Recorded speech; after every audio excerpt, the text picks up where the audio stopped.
sebaiknya kita jadi penerima daripada jadi pelaksana, karena sedikit kesalahan akhir kita yang kita lakukan, kebaikan yang 1 tahun 2 tahun terhapus semua, langsung rusak ya, gitu, Pak. rusak semua. Jadi dulu Menteri Agama ini ada yang kena, hanya imam masjid. Cuma Gus Dur bilang dulu Menteri Agama ini ulama bawah tanah. Wah. Kiai bawah tanah. Kiai bawah tanah. Pasca 100 hari kerja pemerintahan Prabowo Gibran, ini kan gebrakannya khusus di kasus korupsi kita lihat, ini ramai. Ada sampai triliun-triliun terus ini, Pak. Terakhir oplosan Pertalite dan Pertamax ini. Nah, gimana Tuan Guru melihat kasus yang ini besar? Yang saya tanyakan bukan masalah kasus yang terjadi. Kenapa tidak nampak dari dulu barang yang besar ini?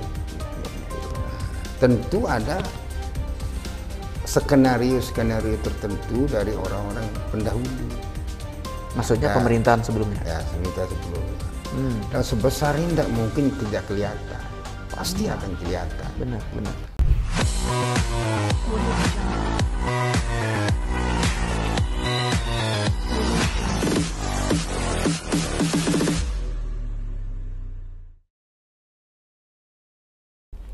Assalamualaikum warahmatullahi wabarakatuh. Kembali lagi bersama saya Diki Wahyu dalam wawancara eksklusif ya. Setiap episode kami akan selalu menghadirkan informasi-informasi penting, unik dan menarik untuk Anda semua.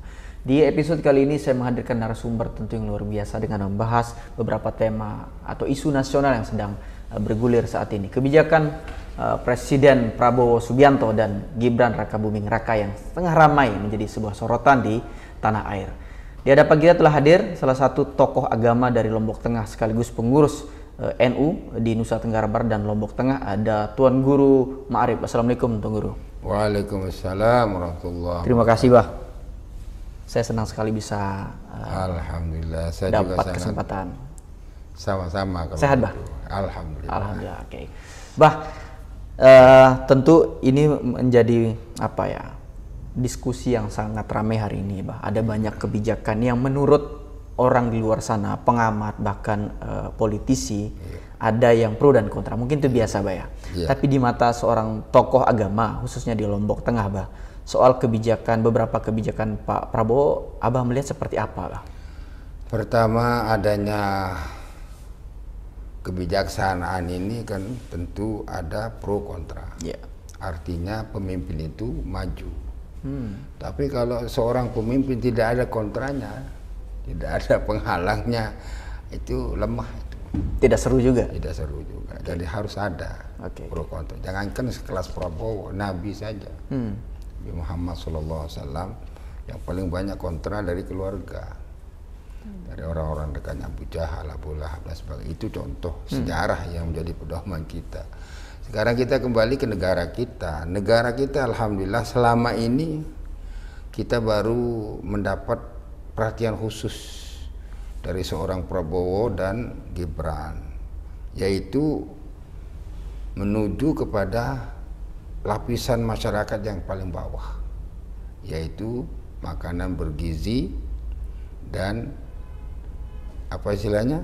Makan bergizi gratis. Nah, cuma ini kan belum optimal dikerjakan, masih sebatas kota dan sebatas percobaan dan sebagainya. Nah, pertama kita lihat, jangan lihat yang sudah dicoba dulu, dampak daripada dampak daripada program ini luar biasa. Karena Prabowo ini memikirkan bukan untuk 2 hari, 3 hari, setahun, 2 tahun. Yang akan menikmati nanti ini adalah pemimpin 10 tahun yang akan datang. Karena yang diberi gizi sekarang ini adalah orang hamil sekarang ini akan menjadi orang seperti kita ini puluhan tahun lagi. Tapi sudah terpikir oleh pemerintah sekarang. Karena Allah telah menunjukkan kepada kita, janganlah kita meninggalkan zuriyah yang lemah. Harus kuat. Nah, kuat ini banyak pengertiannya, kuat mental, kuat fisik, dan sebagainya. Nah, oleh pemerintah yang sekarang ini tidak pernah terpikir oleh pemerintah yang dahulu program ini dan menjadi program utama. Tentu kami sebagai masyarakat sangat berterima kasih dan mendukung penuh program ini. Tetapi kami dari Nahdlatul Ulama terutama tidak pernah namanya cari muka itu supaya seneng atasan. Kalau ada memang kekeliruan dalam kebijakan itu, bukan kekeliruan kebijakan tetapi ada teknisnya, ada yang perlu diperbaiki.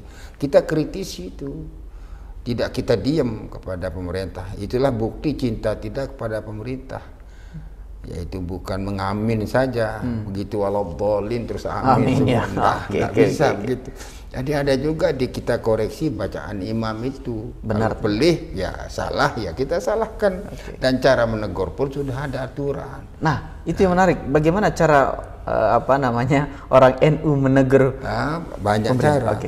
Di dalam sembahyang kan ada caranya. Kalau salah bacaan imam, maka si makmum bilang subhanallah. Nah, apapun kesalahan imam itu tetap si makmum bilang subhanallah. Itu aturan. Nah, di pemerintah kita ada aturan juga untuk menyampaikan keluh kesah kita yang mana kalau program pemerintah itu sudah bagus dan mantap, nah, kita dukung di bawah sampai ke akar-akarnya. Nah, kalau kebijakan itu misalnya bukan kebijakannya yang tidak baik, tetapi teknis pelaksanaan ini. Ada di sepihak orang ada kekhawatiran adanya penyelewengan. Potensi untuk suburnya korupsi itu, maka kita berikan masukan kepada DPR melalui DPR. Ada DPR kita. Kalau kita baik hubungannya dengan pemerintah kabupaten, misalnya kita sekup kabupaten, ya kita datang menghadapi kepada bupati. Kalau ada kehubungan kita dengan gubernur, kaitannya dengan gubernur, program itu melalui gubernur, kalau memang ada sesuatu hal yang harus diperbaiki, kita tidak malas dan tidak takut. Itulah bentuk cinta kita kepada negara. Memberikan masukan sesuatu yang kira-kira menurut kita, tapi belum tentu baik menurut pemerintah itu. Maka dia berani melakukan sesuatu yang seperti ini karena ada perhitungan-perhitungan. Nah, kita juga punya perhitungan-perhitungan, maka nanti pemerintah mengkombinasikan. Kalau pemerintah mengakui kesalahannya, pasti akan merubah. Tetapi harus kita dengan cara yang bagus. Ada caranya. Sembahyang saja punya aturan menegur imam itu, apalagi bernegara. Tapi orang ini banyak yang tidak memaki aturan itu, sehingga terjadilah bentrokan fisik antara masyarakat dengan masyarakat. Ada demo dan lain. Maka kita Nahdlatul Ulama tidak pernah mengajak orang berdemo itu. Mana ada bendera Nahdlatul Ulama di demo itu? Tidak ada. Kalau kita misalnya mau kritik itu seperti apa? Kita ke DPR, kan ada lembaga. Ada ke DPR, ada bupati. Nah, ada juga misalnya masalah TNI yang kan ada komandannya. Kalau TNI gampang saja, selesai sudah. Secara langsung. Langsung. Kalau di pemerintah, DPR, MPR.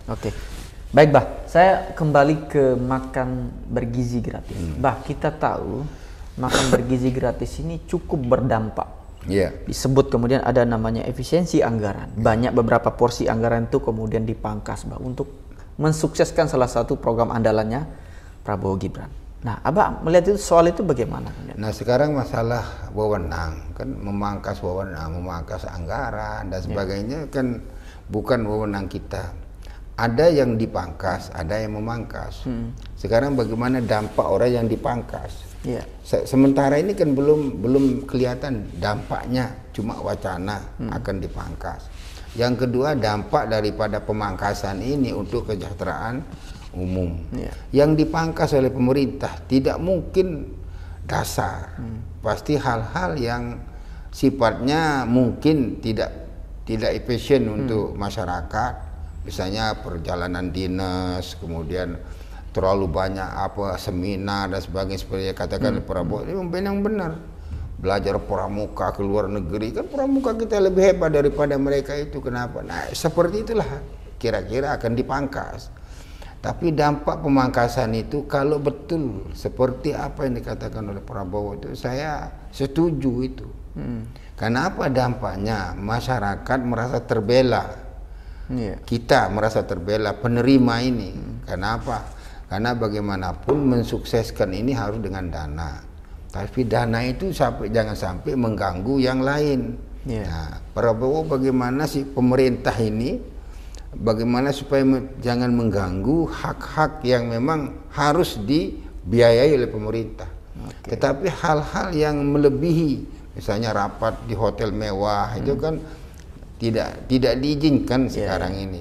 Maka pengurangan anggaran seperti itulah yang akan dipangkas. Kalau itu kita setuju ya? Oh, sangat setuju. Lagi ke luar negeri. Ke luar negeri terlalu banyak kan.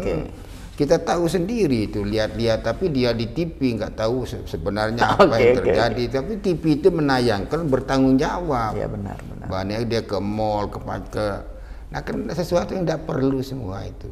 Maka pemerintah pantas dan kita dukung seperti itu untuk memangkas, untuk dialihkan, dialokasikan dana yang tidak perlu, yang perlu tapi sangat minim manfaatnya itu dialokasikan kepada yang luar biasa, misalnya untuk kesejahteraan masyarakat, pendidikan seperti ini. Saya sangat setuju itu. Bah, kalau kita melihat hari ini kan masih banyak nih, khususnya Lombok Tengah kita bicara. Dapur sehat namanya itu, tempat pengolahan itu kan banyak belum terbangun, Bah. Bahkan jarak tempuhnya kalau kita lihat masih jarak sekolah dengan lokasi pengolahannya kan jauh. Bagaimana ini yang perlu yang sampaikan kepada pemerintah sebenarnya. Kesiapan masyarakat untuk melayani 3.000 sekian per unit itu. Kemarin kan sudah ada petugas, tapi nggak tahu apa petugas resmi apa tidak, mengkonfirmasikan pesantren saya untuk menyiapkan makanan untuk 3.000 sekian orang. Itu untuk santrinya?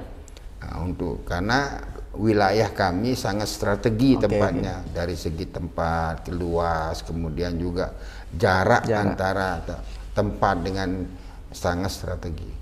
Tapi pada waktu itu saya bilang pesantren kita nggak siap untuk jadi pelaksana, nggak siap. Karena apa? Memang dari segi keuntungan mungkin ada, menjanjikan dari unsur bisnis, bisnisnya. Tapi saya ingat kesalahan sedikit kalau terjadi sama kita, kebaikan yang sudah sekian hari itu hancur. Nama baik pondok pesantren juga. Itu yang saya jaga sebenarnya. Lebih baik kita menjadi penerima manfaat dan penerima manfaat. Kalau kita akan terjun langsung untuk mengelola itu yang saya pikirkan dampaknya kepada pesantren. Artinya Abah menolak begitu? Nah, bukan menolak sebagai pelaksana. Menolak sebagai pelaksana. Dengan konsekuensi yang tadi, Pak ya? Konsekuensi itu. Sekalipun katanya, ini saya juga nggak tahu katanya, dan ini benar 90% sudah dilatih itu. Sudah dilatih di pusat ya. Yang ahli gizi, yang ahli masak, ahli segala-galanya sudah disiapkan. Tapi tidak segampang itu menyiapkan untuk sekian juta orang dan akan makan itu, dan setiap hari dan jamnya. Itu yang tidak segampang itu. Berarti maksudnya Abah programnya Prabowo ini, tapi pelaksanaannya jadi masalah. Pelaksanaan ini yang harus dipelajari, yang betul-betul ditelaah baik-baik. Kalau saya dulu, dulu sebelum terjadi diputuskan seperti ini, misalnya pesantren, pesantren ini sudah biasa itu. Iya kan, mengurus anak, mengurus itu. Kalau misalnya diberikan kepada pesantren yang sanggup untuk internal pesantren, misalnya di Lombok Tengah berapa pesantren? Cukup banyak, Pak. Nah, kalau itu diberikan kepada pesantren, masing-masing pesantren mengelola dengan pengawasan gizi dan sebagainya, itu tidak ada kesulitan. Saya terima dengan lapang dada.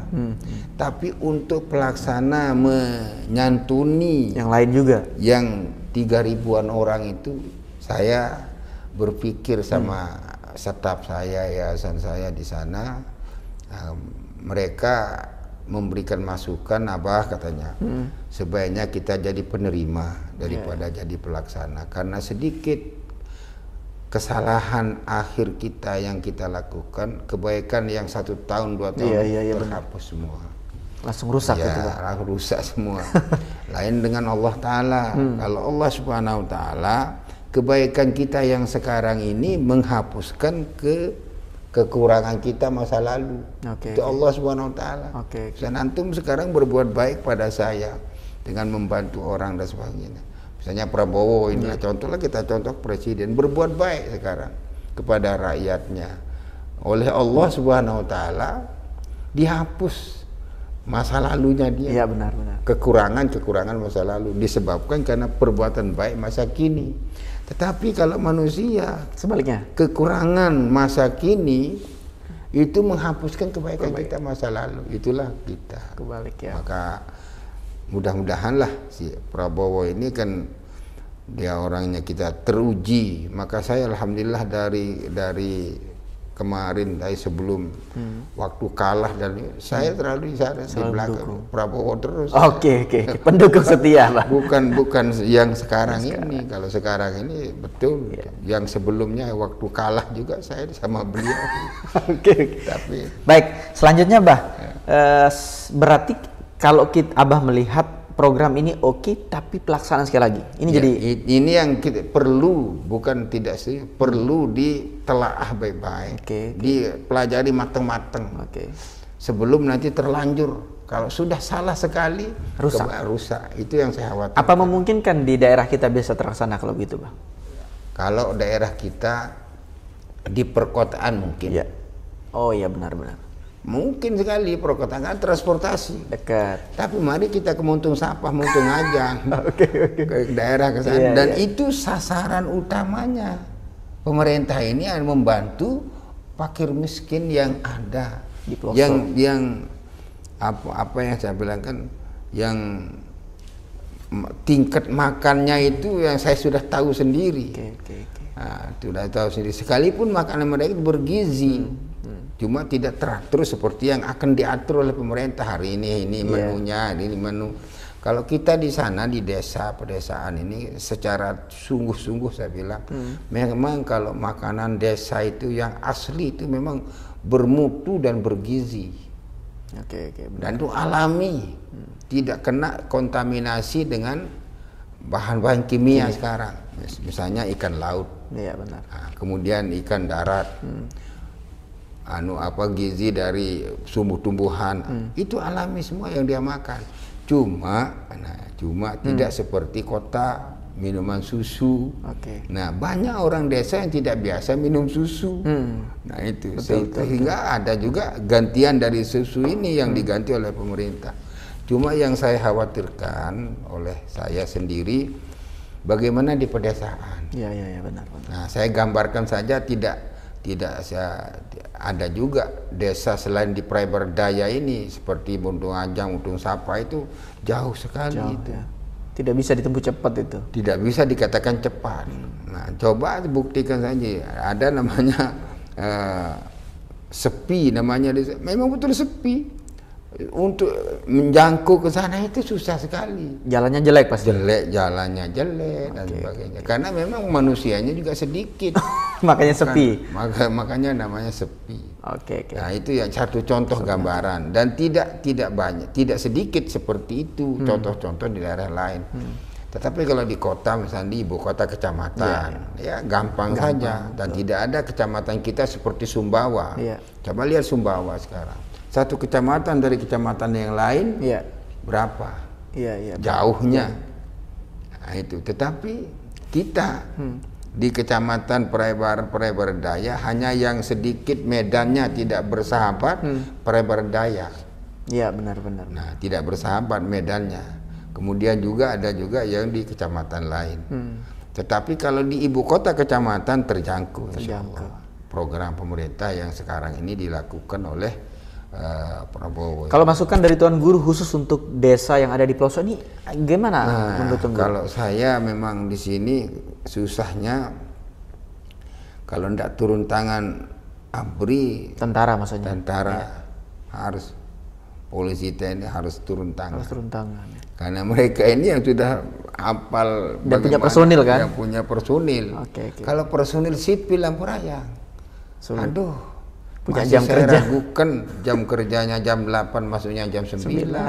Terus? Nah, maka jam karet itu saya biasa. Jam karet ya, Sudah Bah. biasa Oke. berlaku jam karet. Oke. Baik, Bah. Itu kita bicara soal makan bergizi, Bah. Saya coba geser ke kabinet kerjanya. Kabinet merah putih disebut sama Prabowo. Abah mengetahui bahwa kabinet ini makin banyak, Bah. Personilnya makin banyak, yang awalnya ada menterinya saja sekarang jadi wakil menteri pun ada dan lain struktur. Nah, Abah melihat gimana dengan struktur? Kalau saya tidak akan terlalu berani berkomentar soal itu karena saya bukan bidang saya, birokrasi ini. Tapi pengalaman dari negara-negara lain, saya pernah juga menjadi aktivis di Timur Tengah. Yaitu waktu jadi KMNU, Keluarga Mahasiswa Nahdlatul Ulama. Saya pernah juga jadi aktivis. Memang di negara-negara lain tidak segemuk yang kita punya, tidak segemuk yang kita punya. Tetapi sistem pemerintahan mereka itu tidak sama dengan kita. Nah, sekarang masalah apa pertimbangan presiden ini saya tidak bisa berkomentar banyak soal itu, karena itu bidang bukan ranah kita. Nah, cuma menurut pengamat dan pengamat ini juga kadang-kadang mengamati kesalahan orang.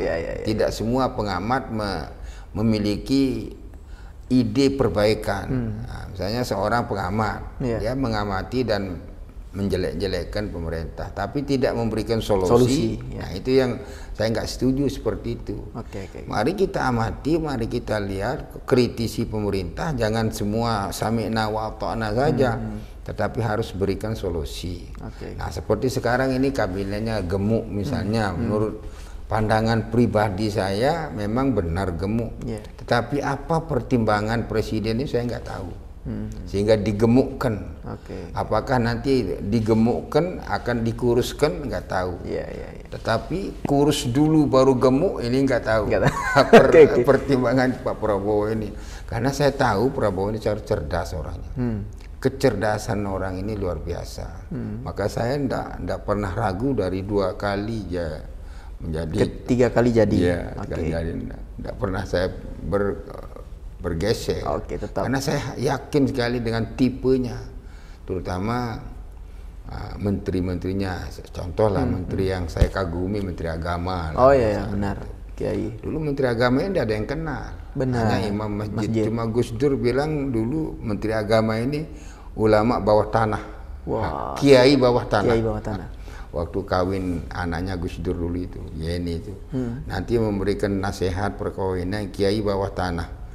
Nah, ternyata beliau jadi maksud Gus Dur ya. Maka alhamdulillah wa syukurillah dari segi kualitasnya luar biasa. Dan sekarang pengaruh dari ketegasan dan sebagainya itu semua Kakanwil juga melirik.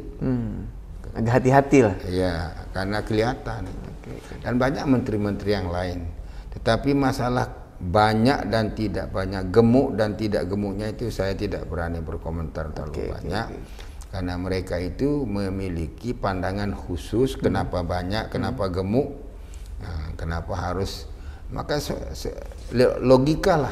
Kadang-kadang kita membutuhkan yang gemuk. Kenapa harus yang gemuk yang kita butuhkan? Karena alasannya begini-begini. Kadang-kadang kita mencari orang yang kurus karena pintunya agak sempit. Maka cari yang kurus. Nah, itu mungkin seperti itulah pandangannya Prabowo. Abah tidak melihat itu pemborosan, bagian dari pemborosan. Kalau saya pemborosan, bagaimanapun orang itu banyak yang menerima, tentu banyak pengeluaran. Sekarang bagaimana dampak ketika gemuk ini? Betul apa enggak seperti yang diharapkan itu? Maka saya tidak salahkan, berkali-kali Prabowo mengatakan kalau yang tidak mau kerja mundur. Udah benar ya? Itu benar sekali. Supaya apa? Betul-betul mereka ini kerja secara efisien. Efisien caranya kerjanya itu. Maksimal. Tetapi maksimal kerjanya ini sekarang karena yang dipermasalahkan oleh orang ini bukan kinerjanya, gemuknya. Itu yang dipermasalahkan oleh orang. Tapi kita tidak pernah mengkaji kenapa gemuk. Nah, itu yang harus dipelajari. Nah, orang yang mengkritisi presiden ini apa? Gemuknya itu saja yang dipermasalahkan. Tetapi tidak pernah menanyakan kenapa gemuk. Bisa kerja nggak juga? Bisa kerja apa enggak? Nah itu yang kalau memang enggak bisa kerja, Prabowo sudah bilang saya akan out kan. Masih urusan. Baik, kalau dari kacamatanya Abah melihat para menteri yang 40 sekian jumlahnya ini, sesuai nggak posisi mereka? Ada juga yang kurang. Contohnya misalnya, Bah? Nah, saya tidak berani bilang itu. Kan sudah terbukti. Ada itu ya? Ada memang. Ada memang. Ada beberapa atau banyak? Mungkin 5-6 posisi ya yang kurang pas. Posisinya? Ya, posisinya. Nah, karena pengalamannya dan juga kakunya dan sering disebut sama Prabowo itu. Pada disindir gitu ya? Disindir sama beliau. Tapi tidak sadar. Memang seharusnya kalau orang paham dengan disindir saja sudah pengunduran diri seharusnya. Tapi begitulah. Jarang menteri yang mengundurkan diri sama negara. Nggak dipecat. Satu lagi hal menarik ini, Bah. Pasca 100 hari kerja pemerintahan Prabowo Gibran, ini kan gebrakannya khusus di kasus korupsi kita lihat ini ramai, ada sampai triliun-triliun terus ini, Bah. Terakhir oplosan Pertalite dan Pertamax ini. Nah, gimana Tuan Guru melihat kasus yang ini besar? Yang saya tanyakan bukan masalah kasus yang terjadi sekarang. Kenapa tidak nampak dari dulu barang yang besar ini? Ya, benar. Nah, tentu ada skenario tertentu dari orang-orang pendahulu. Maksudnya pemerintahan sebelumnya? Ya, sebelumnya. Dan sebesar ini tidak mungkin tidak kelihatan. Pasti akan kelihatan. Benar. Tetapi cara melihat ini kadang-kadang tidak mau melihat. Pakai kacamata. Nah, kacamatanya yang salah. Kacamata kuda mungkin lurus. Sehingga tidak bisa dilihat dengan baik. Tapi kalau adanya masalah ini sudah hakul yakin saya. Mereka itu sudah tahu. Tahu adanya seperti ini, indikasi seperti ini. Tapi yang kita heran sebagai masyarakat bawah, kenapa tidak dibongkar dari dulu? Nah, apa sebabnya? Jawabannya ada di sana. Bukan kita yang jawab itu. Kalau Abah melihat fenomena pengungkapan kasus korupsi hari ini, terkejut tidak? Saya terkejut sekali.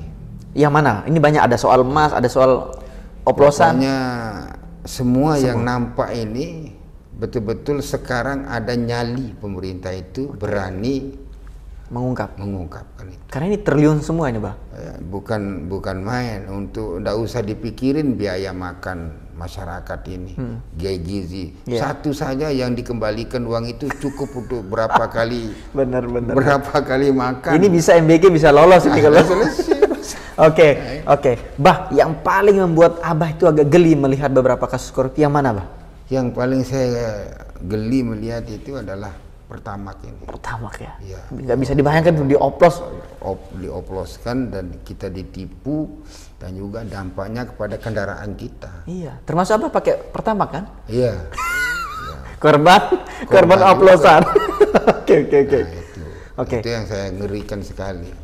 Kalau yang lain-lain mungkin ngeri juga, tapi yang tidak disangka-sangka. Iya, benar. Karena orang-orang Pertamina ini kan berduit semua, beruang. Tidak ada yang kurang di situ. Tidak ada yang kurang. Mau 7 keturunan tidak akan kurang-kurang.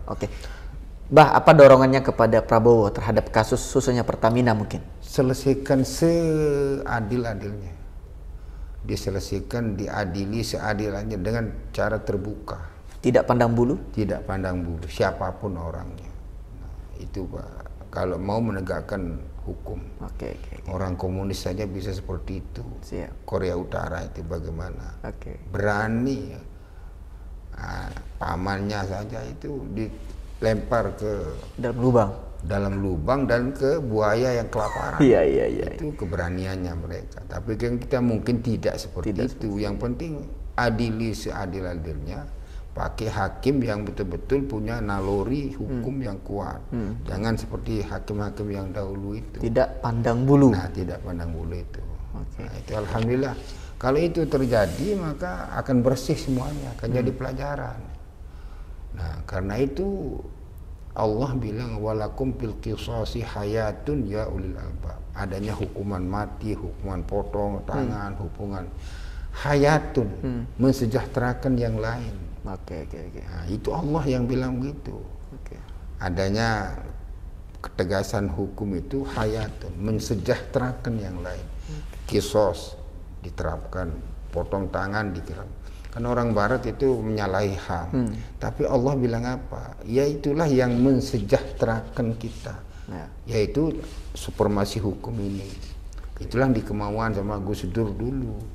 Tapi kan Gus Dur kemampuannya tidak seperti Prabowo ini.